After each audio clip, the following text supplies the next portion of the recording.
जय श्री राम। मंत्र जप में कितनी शक्ति होती है? कौन सा मंत्र कैसे जपना चाहिए?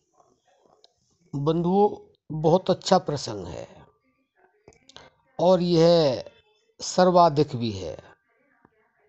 यह वह बताया जा रहा है जो हमारे संतों ने इसको प्रयोग किया है और यह प्रमाणित भी है, हमारे शास्त्र ग्रंथों में भी है और संत महापुरुष इसको अभी भी अपने जीवन में उतार रहे हैं और वह जो शक्ति चाहते हैं वह उनको मिल भी रही है। सबसे पहले तो आप यह समझ लें कि मंत्र जप में शक्ति कितनी होती है। मंत्र जप में अपार शक्ति होती है, लेकिन जो जैसा मंत्र होता है उसी तरह की उसमें शक्ति होती है। वैसे मंत्रों की कोई संख्या नहीं है, मंत्र अनगिनत हैं और उनकी साधनाएं भी अलग अलग हैं और जो जिस तरह की साधना करता है, जिस मंत्र का भजन करता है, ध्यान करता है, सुमिरन करता है, सबके अपने अलग अलग तरीके हैं और उसी प्रकार की उनको शक्तियां भी प्राप्त होती हैं। लेकिन जो आगे प्रश्न आया है वह यह है कि कौन सा मंत्र कैसे जपना चाहिए। बंधुओं, जो हमारे संतों ने बताया है, जो हमारे ग्रंथों में है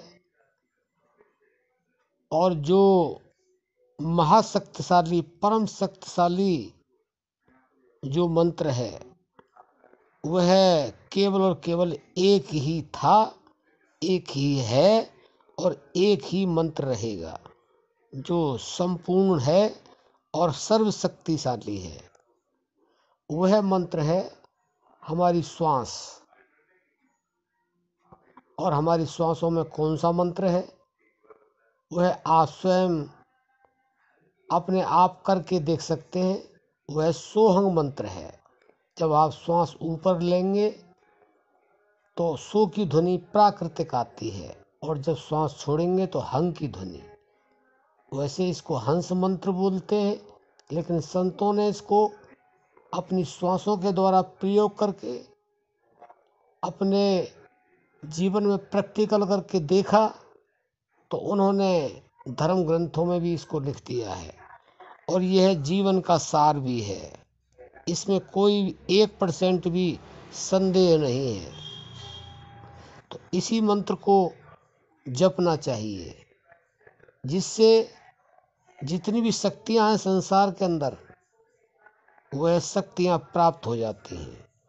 और इतनी इस जप में शक्ति है कि इससे बढ़कर और किसी मंत्र में कोई शक्ति है नहीं। जो परमात्मा के अंदर, भगवान गॉड अल्लाह के अंदर जो शक्तियां हैं वह शक्तियां इस मंत्र के अंदर हैं। जो नियमित रूप से विश्वास के साथ और श्वासों के द्वारा इस मंत्र का जप करता है उसको वह प्राप्त हो जाता है जो उसके मन की कल्पना वहाँ तक जाती नहीं है। यानी कि कहने का भावार्थ यह है कि इतनी शक्तियाँ हैं और इतनी पावरफुल हैं और इतनी अनंत शक्तियाँ हैं जिनके बारे में एक आम मनुष्य का, आम व्यक्ति का मन वहाँ तक पहुँचता नहीं है। बताने के लिए वह मजबूर हो जाता है, वहाँ मन भी मौन हो जाता है बताने के लिए कि इस मंत्र के जब से कितनी शक्तियाँ मिलती हैं।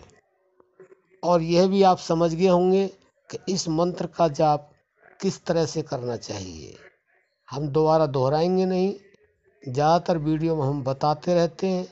जो भी इस तरह के प्रश्न आते हैं उनको बताना, संतों से जान करके, धर्म ग्रंथों से पढ़ करके, ताकि सब लोग अपने इस प्राण रूपी मंत्र से जुड़ें और अपने जीवन का भौतिक जीवन का भी और आध्यात्मिक जीवन का भी और आने वाले अनंत जीवनों का वह स्वयं कल्याण कर सके।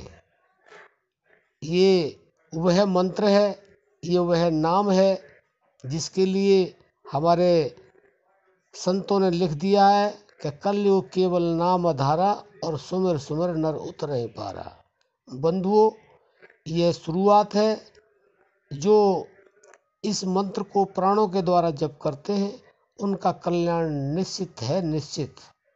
लेकिन विश्वास आपको करना होगा। इस मंत्र का जप भी आपको ही करना होगा और इस मन के साथ श्वासों का जोड़ना काम वह भी आपका ही है। तो अगर आप ऐसा करेंगे तो आपको सारी शक्तियाँ प्राप्त होंगी और आपको वह प्राप्त होगा जिसलिए आप इस दुनिया में आए, इस संसार में आए। इस संसार में किस लिए आए हैं आप? केवल और केवल उस परमात्म तत्व को जानने के लिए। उस परमात्म तत्व की प्राप्ति केवल और केवल इसी मंत्र से होती है। इसमें 1% भी संदेह नहीं है। आप माने या न माने, हमारी अर्जी है, मर्जी आपकी है। अब हम अपनी वाणी को विराम देते हैं।